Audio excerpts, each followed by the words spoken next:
अक्सर साधक भाई बहन ये जिज्ञासा करते हैं कि नाम की इतनी महिमा गाई जाती है, नाम के प्रभाव को इतना प्रकट किया गया है, नाम इतना महिमामय है, फिर नाम में अरुचि क्यों हो जाती है? नाम सबको प्रिय क्यों नहीं लगता? इस नाम के प्रभाव को सब हृदय में धारण कर इसका लाभ क्यों नहीं उठा पाते? आप कहते हैं और लोग रटते हैं, फिर भी सब कोई को एक जैसा लाभ नहीं मिलता। इस लाभ प्राप्ति का ये अलग अलग विभाजन क्यों है? किसी को अधिक तो किसी को कम, किसी को शीघ्रता से तो किसी को बहुत देर तक जपने के बाद में भी इस नाम का वैसा प्रभाव दृष्टिगोचर नहीं होता। क्या कारण कि नाम में लोग अरुचि कर जाते हैं? इन सब प्रश्नों का समाधान आज परम पूज्य स्वामी श्री राम सुखदास जी महाराज की पुस्तक मानस में नाम वंदना से प्राप्त करने का प्रयास करते हैं। इस पुस्तक में स्वामी जी ने नाम में अरुचि के कारण को प्रकट किया है, उसे श्रवण करते हैं और उस कारण को दूर कर हम आप नाम के पूर्ण लाभ को प्राप्त करने का प्रयास करते हैं। जय श्री हरि। पूज्य गुरुदेव के चरणों में बारंबार प्रणाम। सभी नामनिष्ठ साधकों को जय जय श्री सीताराम। स्वामी जी कहते हैं, वाल्मीकि जी को अल्प प्राण वाला नाम भी क्यों नहीं आया? कारण क्या था? ध्यान दें। राम नाम उच्चारण करने में सुगम है, परंतु जिसके पाप अधिक हैं उस पुरुष द्वारा नाम उच्चारण कठिन हो जाता है। एक कहावत है, मजाल क्या है जीव की जो राम नाम लेवे, पाप देवे थाप की तो मुंडो फेर देवे। जिनका अल्प पुण्य होता है वे राम नाम नहीं ले सकते। स्वामी जी कहते हैं, जिसके पाप नष्ट हो गए हों वे दृढ़व्रत होकर भगवान के भजन में लग सकते हैं। राम नाम के विषय में ऐसी बातें शास्त्रों में पढ़ते हैं, संतों से सुनते हैं। एक सत्य घटना सुनो। बांकुड़ा की बात है। एक सज्जन थे श्री बद्री प्रसाद जी गोयनका। वे अपनी बीती घटना सुनाने लगे। एक बूढ़ा बंगाली सरोवर के किनारे मछलियां पकड़ रहा था। श्री जयदयाल जी गोयनका और श्री बद्रीदास जी ने उसे देखा और कहा, ये बूढ़ा हो गया, बेचारा भजन में लग जाए तो अच्छा हो जाए। उससे जाकर कहा कि तुम भगवान नाम उच्चारण करो, तो राम नाम आया नहीं। मेहनत करने पर भी सही उच्चारण नहीं कर सका। कई बार बताने के बाद अंत में होरे होरे कहने लगा। हरि हरि के स्थान पर इस नाम का उसने उच्चारण किया, कोई नाम आया ही नहीं। उससे पूछा गया कि तुम्हें एक दिन में कितने पैसे मिलते हैं? उसने बताया कि इतनी मछलियां मारने से इतने पैसे मिलते हैं। तो उन्होंने कहा कि उतने पैसों के चावल हम तुम्हें देंगे, तुम हमारी दुकान में बैठकर दिन भर हरी हरी होरे होरे होरे होरे रटा करो। उसको किसी तरह ले गए दुकान पर। वह एक दिन तो बैठा, दूसरे दिन देर से आया, तीसरे दिन आया ही नहीं। फिर 2-3 दिन बाद जाकर देखा वह वही उसी जगह जंगल में धूप में मछली पकड़ रहा था, उसी सरोवर के किनारे।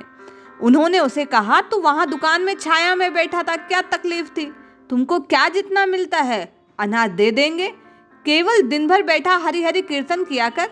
उसने कहा, मेरे से नहीं होगा। वह दुकान पर बैठ नहीं सका। ऐसी बीती हुई घटना बताई। हमारे को विश्वास हुआ तो बात तो ठीक है भाई, पापी का शुभ काम में लगना बड़ा कठिन है। गोस्वामी जी ने भी कहा, तुलसी पूरब पापते हरि चर्चा न सुहात, जैसे ज्वर के जोर से भूख विदा हो जात। स्वामी जी कहते हैं, जब ज्वर का जोर होता है, बुखार तेज होता है व्यक्ति को, तो अन्न अच्छा नहीं लगता, उसको अन्न में भी गंध आती है।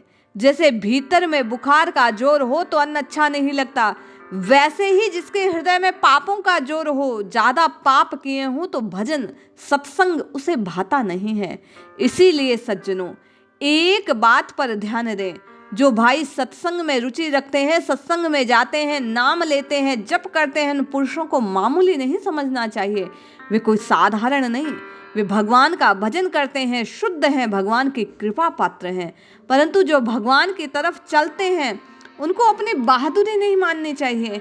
हम बड़े अच्छे हैं, हमें तो भगवान की कृपा माननी चाहिए, जिससे हमें सत्संग भजन ध्यान का मौका मिलता है। हमें ऐसा समझना चाहिए कि इस कलयुग में समय में भगवान की बात सुनने को मिली, भगवान का नाम लेने को मिला। हम पर भगवान की बड़ी कृपा है। जैसे नदी का प्रवाह समुद्र की तरफ है, ऐसे ही इस समय संसार का प्रवाह नरकों की तरफ जोरों से जा रहा है।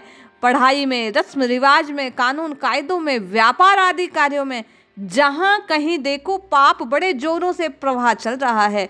गोस्वामी जी ने तो कहा, कलि केवल मल मूल मलिना, पाप पयो निधि जन मन मीना।